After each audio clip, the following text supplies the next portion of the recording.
আসসালামু আলাইকুম।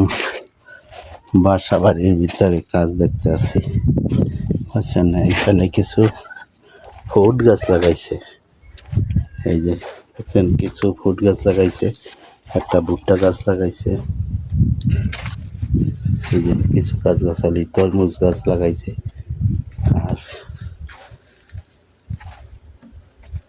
এইখানটা আছে মুরগি, প্রচুর মুরগি দেখছেন।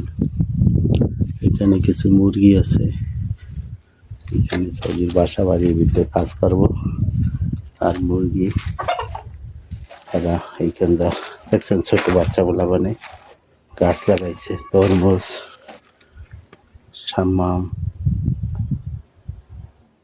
তারপরে এটা ফুট, সব ধরনের গাছ লাগাইছে। ফলও আসছে।